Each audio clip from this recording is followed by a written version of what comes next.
Eso es lo que estamos haciendo. Saben que debemos tomar el libro de Segundo de Crónicas y llevarlo a la librera, porque hemos terminado con dicho libro y ahora nos compete, una vez más en perspectiva, ver los 66 y en oración pedir al Espíritu Santo cuál es el que compete ahora. En lo que respecta a este servidor, que sigo mi agenda de capítulo por capítulo, libro por libro, descubro que si voy hacia el Nuevo Testamento, que es lo más atinado después de 2 libros largos del Antiguo, me quedan ya únicamente 4 o 5 y todos ellos, exceptuando un evangelio, todos ellos corresponden a las cartas universales, llamadas también epístolas generales.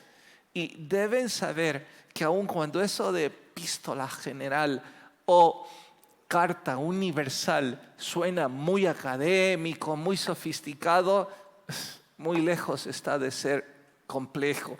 Es simple y sencillamente cartas, o más bien libros escritos con estilo de carta, y se llaman universales porque no fueron dirigidos o dedicados a una ciudad, a una congregación específica o a una persona en específico. Tal es el caso de las cartas a Timoteo, tal es el caso de las cartas a Corinto, ciudades, congregaciones o personas. En este caso se llaman universales porque su destinatario es un poquito más amplio, más grande. También les llaman generales los estudiosos porque abordan diferentes tópicos, no necesariamente como las de Pablo, las cuales les llaman pastorales. Estas, aunque bien es cierto que tienen tópicos pastorales, más bien van de una a otro extremo con distintos temas. Bien, hay que ir en nuestra librera hacia las cartas generales o universales, y al estar ahí todo me apunta hacia la primera carta de Pedro. Así es que bienvenidos hoy a la introducción de la carta de Pedro. Debo comentarles que la última vez que en la iglesia estudiamos las cartas a Pedro fue en el 2010. Así es que ya casi 10 años que no... Imagine, ya pasamos 10 años y todavía no hemos terminado de leer toda la Biblia por tercera vez, o estudiarla más bien. Así es que, por favor, vamos al Nuevo Testamento, abren sus Biblias en la primera carta y vamos al capítulo 1. ¿Están todos listos? Dice: Pedro, apóstol de Jesucristo, a los expatriados de la dispersión en el Ponto, Galacia, Capadocia, Asia y Bitinia, elegidos según la presciencia de Dios Padre en santificación del Espíritu para obedecer y ser rociados con la sangre de Jesucristo. Gracia y paz os sean multiplicadas. Hasta ahí leemos y oramos. Señor, te rogamos que tu Espíritu Santo nos ilumine, nos inspire, nos apasione de estudiar tu palabra, de escuchar tu voluntad. Por favor, haznos crecer, haznos acercarnos más a tu presencia. Y gracias por ser bueno con nosotros en Cristo Jesús nuestro Salvador. Amén. Reitero, cuando vamos a estudiar un libro es punto de honor conocer detalles introductorios. Algunos llaman a esto antecedentes, otros lo llaman marco teórico, como sea. gira siempre alrededor, entre otras cosas, del contexto histórico, la fecha en que fue escrito, el autor, los destinatarios, si es que los tiene, temáticas principales y cosas como esas. Así es que yendo a esos detalles introductorios o marco teórico, comienzo con el contexto teórico. Todo apunta a que esta carta fue escrita entre el año 62 y 64 después de Cristo. Siempre sugiero, deben haber fechas que son referentes para que nosotros asimilemos fácilmente qué estaba pasando en el mundo cuando eso fue escrito. Así es que como fechas referentes les sugiero la más importante en el Nuevo Testamento para nosotros como iglesia sería, después de la resurrección de nuestro Señor, sería la destrucción de Jerusalén, que eso sucedió en el año 70 después de Cristo. Eso significa que si esto se escribió en el 64 aproximadamente, apenas 6 años antes que se destruyera Jerusalén. Pero en esta vez hay una segunda fecha referente y se trata del año en que el emperador loco decidió provocar un incendio para resaltar su obra teatral. Los historiadores citan que quemó 2/3 de toda la ciudad de Roma y que él tocaba el violín mientras las llamas destruían 2/3 de la ciudad. Esa es, entre otras muchas razones, por qué los libros le llaman a Nerón el emperador loco. Bueno, eso sucedió en el 64 y Pedro escribió esto entre el 62 o el 64. Eso nos deja saber fácilmente que los judíos cristianos estaban enfrentando la peor persecución que alguna vez pudieron sufrir después de la resurrección de nuestro Señor. Para colmo, Nerón decidió culpar a los cristianos de este magnicidio, diciendo que esa secta de locos son los que habían provocado semejante incendio. Sonrío porque en efecto, si para entonces no era un grupo enorme, ¿cómo podían provocar semejante catástrofe? Pero en fin, no importa, eso sabemos que Nerón estaba loco. También sabemos que este es el emperador que precisamente ejecutó a Pedro, el escritor de esta carta. Y todo se escribe en ese contexto. Aquí es fácil entonces deducir el propósito de la carta. Si los cristianos de Jerusalén y del mundo conocido estaban sufriendo persecución, claro está que en algunas ciudades más que en otras, obviamente donde la bota del imperio subyugaba más, el sufrimiento era peor. Así es que la carta tiene como propósito primario, como temática principal, animar a los cristianos que están sufriendo persecución. Esta es la razón por la que los destinatarios es toda una región. Imagino que prestaron atención y si no, vuelvan su vista al verso 1. Dice a los expatriados de la dispersión, es decir, en español nuestro, a los que están huyendo de Jerusalén y que se han anidado en el Ponto, en Galacia, en Capadocia, en Asia y Bitinia.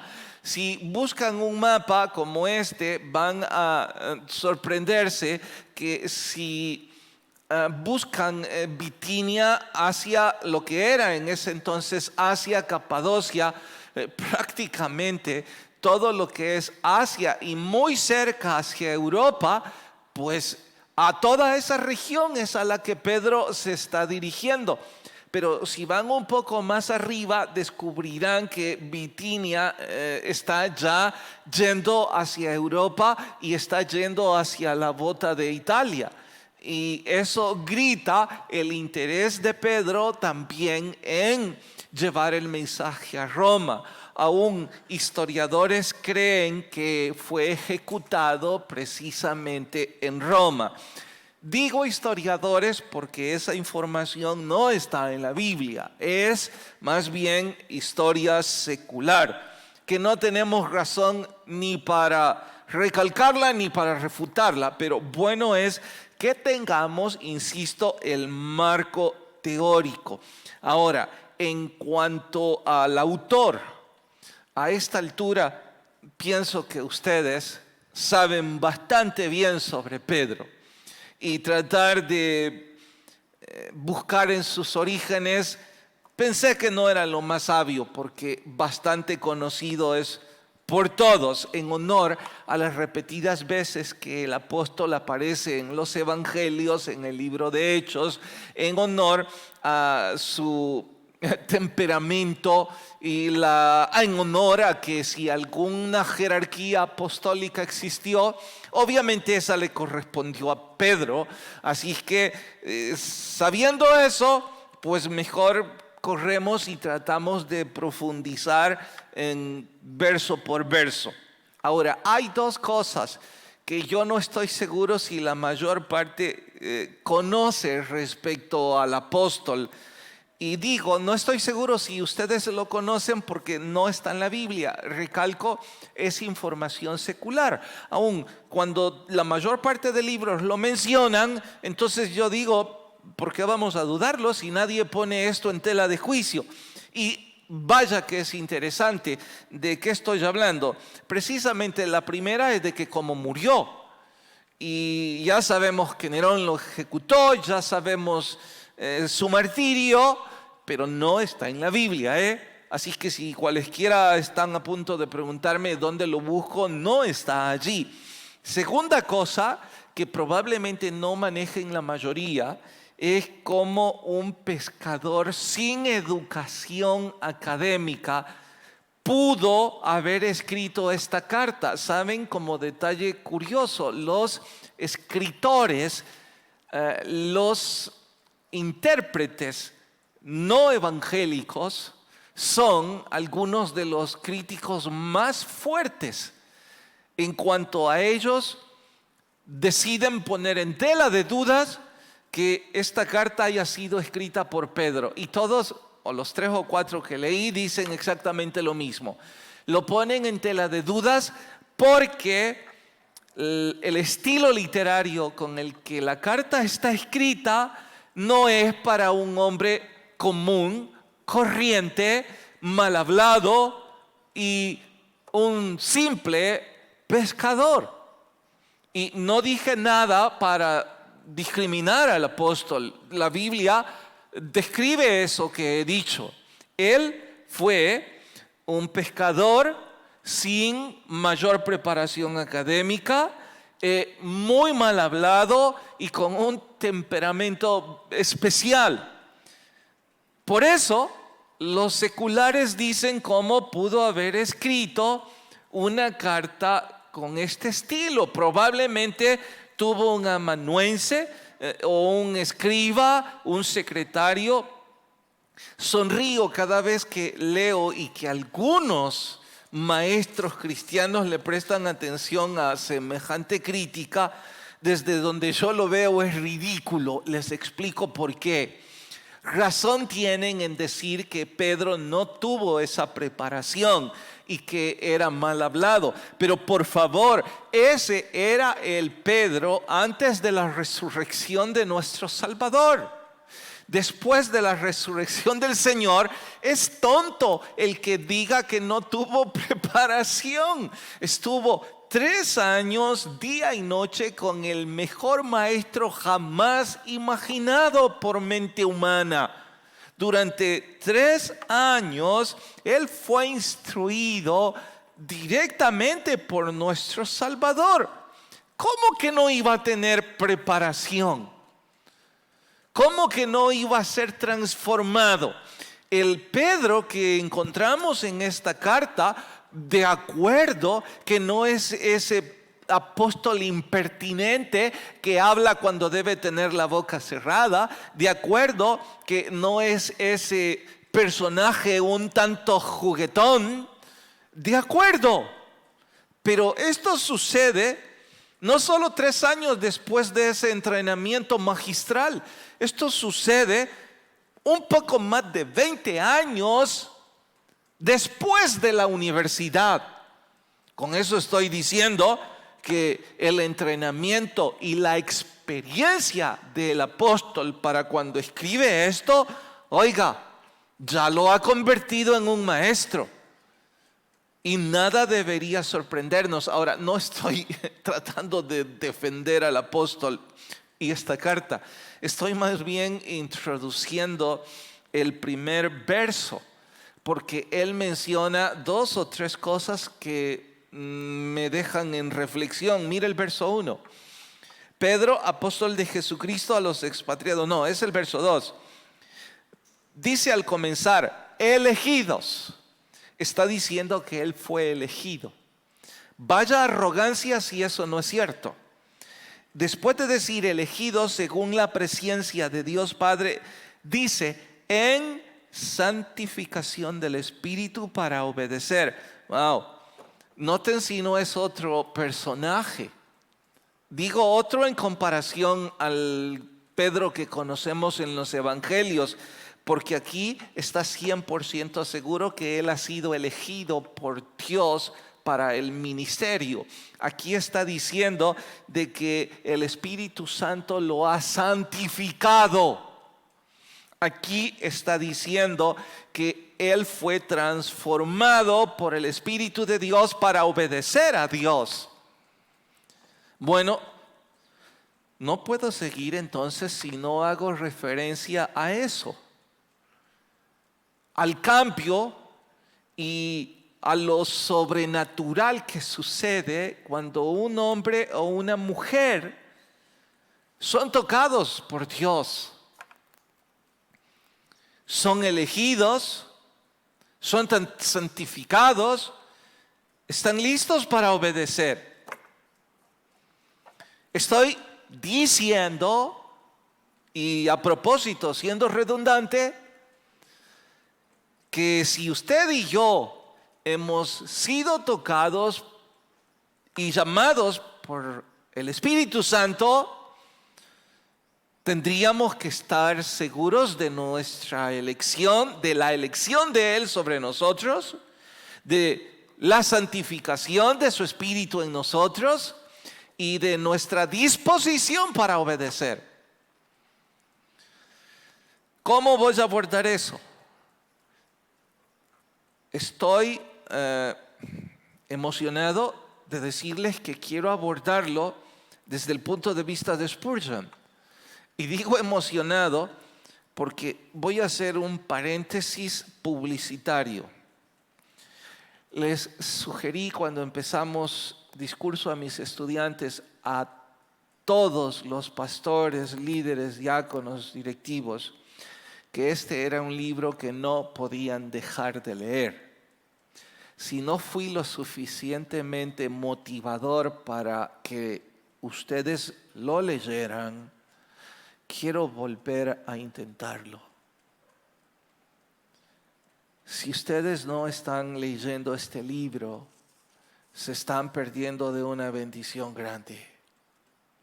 Y me dirán, pero es que pastor, eso está escrito para los que se van a dedicar al ministerio a tiempo completo. Cierto. Pero cierto también es que los requisitos de los obispos y de los ancianos que aparecen en Timoteo o aparecen en Tito son los mismos requisitos para todos los discípulos del Señor. Que cierto es que los que estamos en un púlpito a tiempo completo tenemos mayor responsabilidad porque mayor privilegio se nos ha dado y mayor se nos demandará, pero cierto es también que esto se aplica para todos ustedes. El que ocupa un púlpito, el que es líder de un ministerio, el que es diácono, el que es líder de un ministerio, no pueden obviar esto y deberían cerciorarse de que lo están aprendiendo. Hasta he pensado, quizás si bajo la carga y envío menos cantidad de páginas, podré animarles, podré empujarles. No estoy seguro si lo voy a conseguir, porque con recurrencia descubro que hay personas que no están muy animadas en instruirse. Con frecuencia veo que hay personas que piensan que es suficiente lo que escuchan desde este púlpito. Quiera Dios darme gracia para que sea suficiente para su vida lo que este inútil predicador puede ayudarles.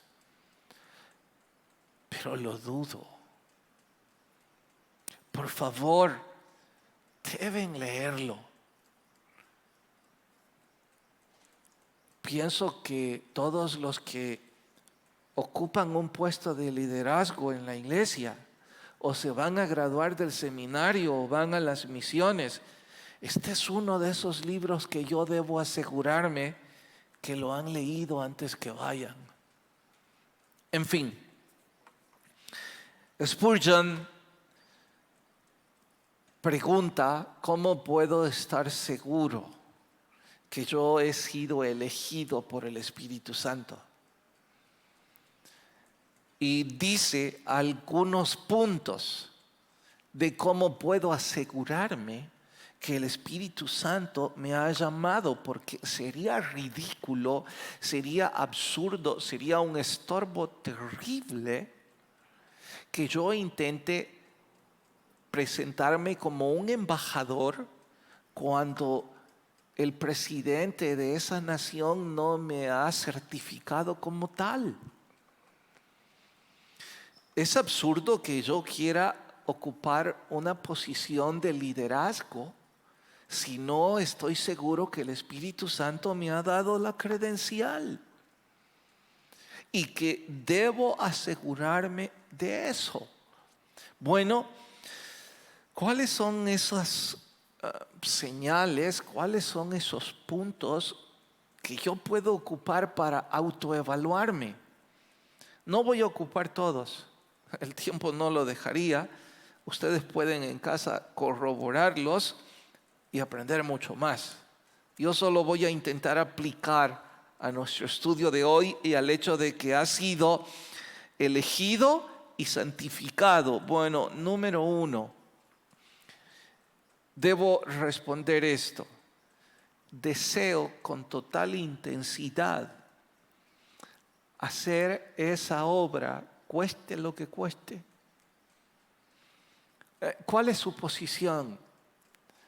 Líder de un ministerio, diácono, pastor, predicador, maestro, directivo, misionero en un campo blanco, en una misión. Usted desea hacer esa obra, cueste lo que cueste. Si usted me dice: pastor, si no fuera así, pues no iría. Si yo no tuviera ese intenso deseo, no iría.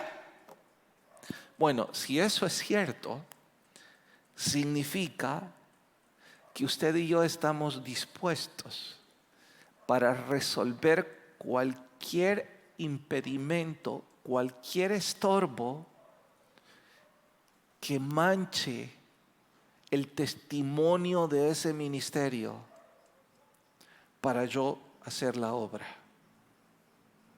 Porque dijimos: cueste lo que cueste. ¿De qué habla, pastor? Bueno, citaré ejemplos. Usted quiere ser predicador en una misión, usted quiere ser diácono, usted quiere ser líder. Wow, se necesitan a gritos. La mies es mucha, los obreros son pocos. Pero si usted no está dispuesto a resolver su problema marital, usted no puede tomar ese ministerio. No debe hacerlo. Si usted no está dispuesto ni siquiera a luchar, si usted no está dispuesto a casarse, si usted no está dispuesto a dejar ese negocio que de sobra sabe es un testimonio pésimo para la iglesia de Cristo, si usted no está dispuesto a cambiar ese vocabulario, si usted no está dispuesto a luchar con este ejemplo y 30 más, por favor, no ha sido elegido, porque obviamente no está siendo santificado. No, predicador se está pintando como alguien sin mácula, alguien tan santo que puede juzgar. Estoy tan lejos de esa posición. Por eso estoy diciendo para usted y para mí, si deseamos eso con tan grande intensidad, entonces vamos a luchar, cueste lo que cueste. ¿Usted está luchando? No. ¿Usted ya concluyó? No, no me voy a casar. Bien por usted. Bueno, mal.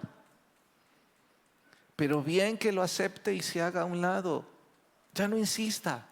Y no meta en líos a la organización. No meta en problemas a la misión, en donde el que está de líder tiene que decir, mira hermano, y su esposa. Mira hermano, y de veras usted está yendo ahí. Porque ¿para qué busca disensión?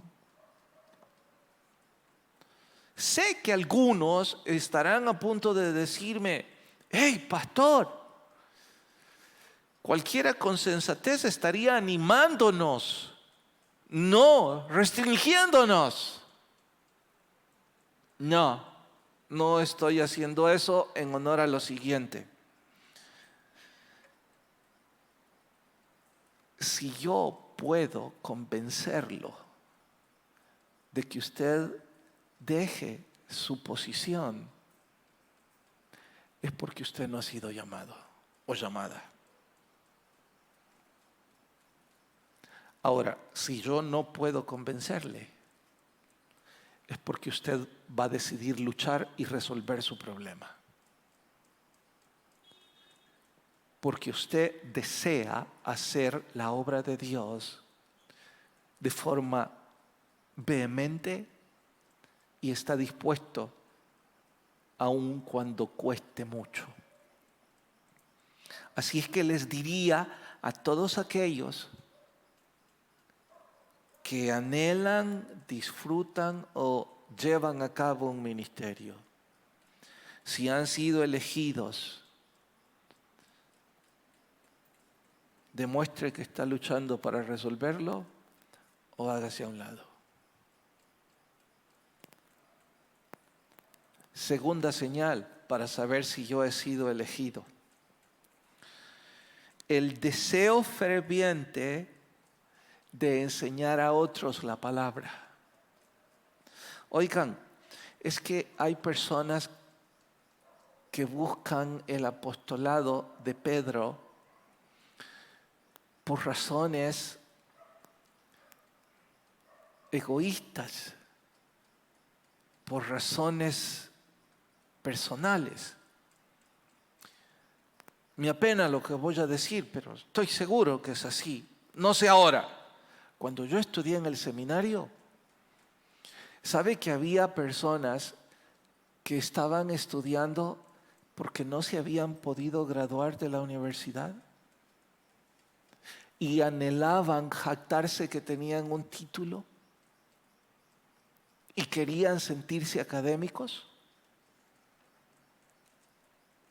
Otros estaban buscando un aplauso, otros estaban buscando una posición de renombre en una organización.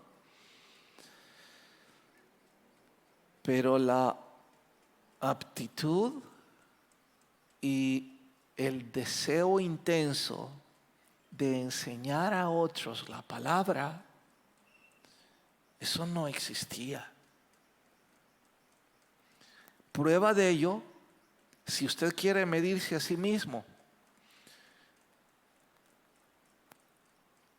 Si usted es predicador de capilla infantil, si usted es predicador de Campos Blancos, de teología, de una misión,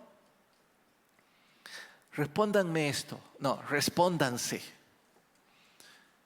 Cuando las personas faltan, ¿por qué le importa? ¿Porque el número decreció?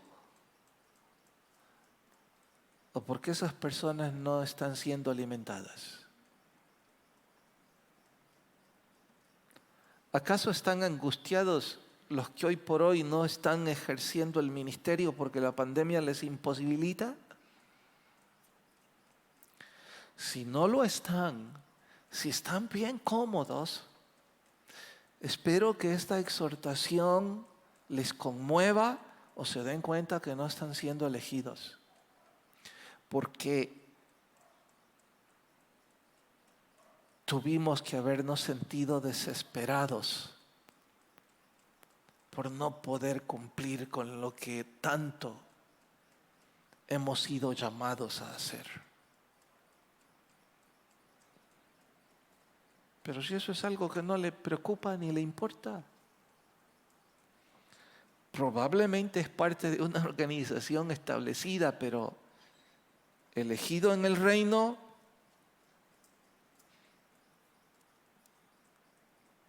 Tercero, ayúdenme a responder esta disyuntiva. ¿Cómo debo llamar a los sembradores que todas las semillas se les secan?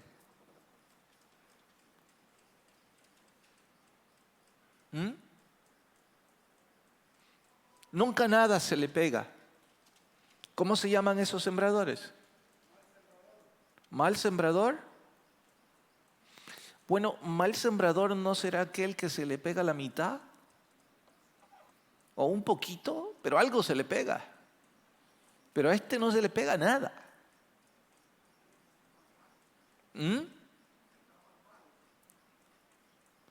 Bueno, otra pregunta que tal vez nos ayuda. ¿Cómo debemos llamar a un pescador que no coge ningún pez?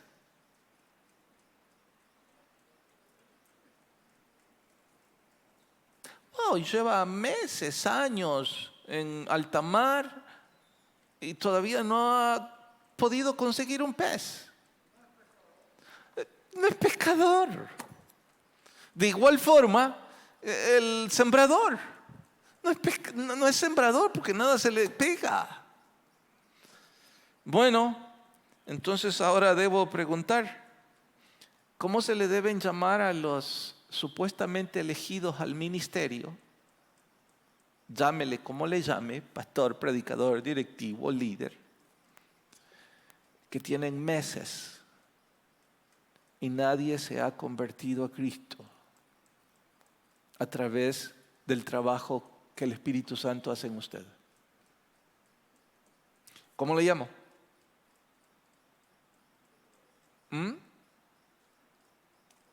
¿Alguien quiere sugerirme? Dijeron que sembrador no es, dijeron que pescador no es. Entonces, ¿qué es ese hombre, mujer, adulto, joven que dice, sí, mi ministerio es tal? Oiga, pastor, la pandemia. Quisiera creer que la pandemia, pero si revisa bien, algunos deberían contar años de que nadie está siguiendo a Cristo a través de lo que usted, de la obra que el Espíritu Santo está haciendo en usted. ¿Cómo le llamo? pastor, eso me hace sentir mal. Qué gusto siento. Porque si le hace sentir mal, es probable que el Espíritu Santo le está diciendo una de dos cosas. Una, la primera, que sería la mejor y la que yo deseo, vamos, ya despierte. Y la segunda, usted no ha sido elegido. Prueba de ello es que ni le importa. De hecho, le tengo que preguntar si las conversiones de las personas no le importan, ¿qué es lo que le importa? ¿Oh?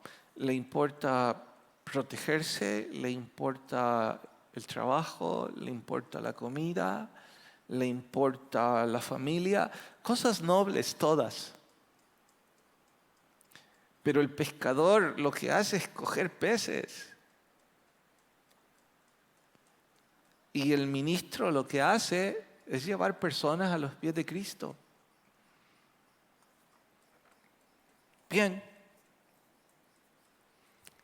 Oro al Señor que esto despierte pasión en los que sí han sido llamados y en los que no.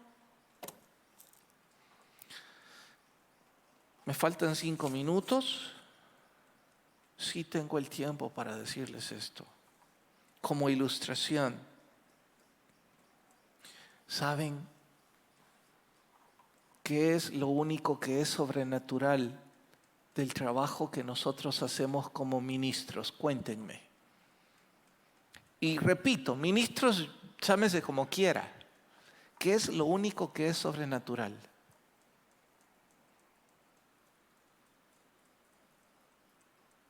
No me diga que llevarle comida a la gente es sobrenatural. La Cruz Roja lo hace.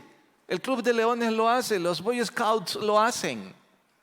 El Club de la Colonia lo hace.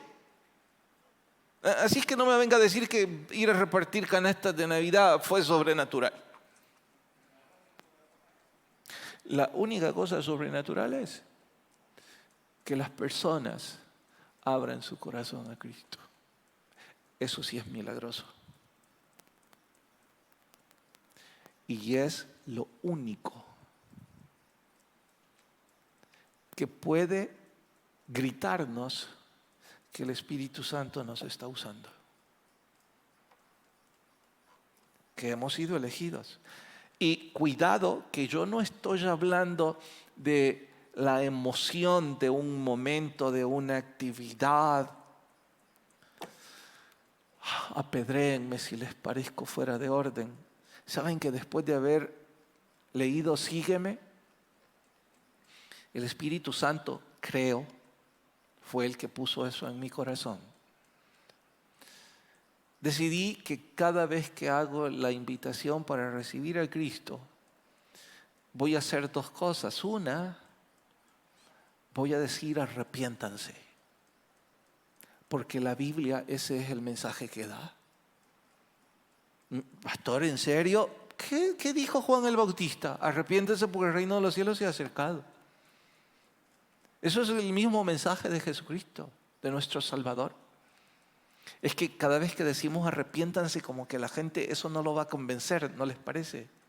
Es mejor dilatar o sazonar, convencer, empujar o manipular para que las personas levanten la mano y así satisfacer el ego del predicador, ir a la cama diciendo, wow, hubo cosas sobrenaturales.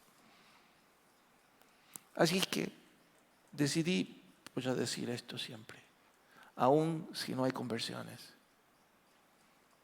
No, pero hay algo más. Decidí que ya nadie le diga a nadie levante la mano. Si lo hicieron antes de venir a la iglesia, en buena hora, porque ese es trabajo de evangelismo. Pero aquella dinámica de que la empujadita ya no es muy sobrenatural. La empujadita, si yo ni sabía, pero este loco me movió el codo. O la emoción del momento, se levantaron la mano 3, 4, 5, ¡ay, voy! ¿Y saben dónde pienso que se comprueba lo que estábamos haciendo mal? Yo, porque esa fue idea mía. Esos cientos que levantaron la mano, ¿dónde están? Con la prueba de la pandemia.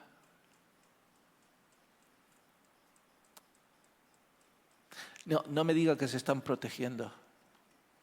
Los veo en los supermercados.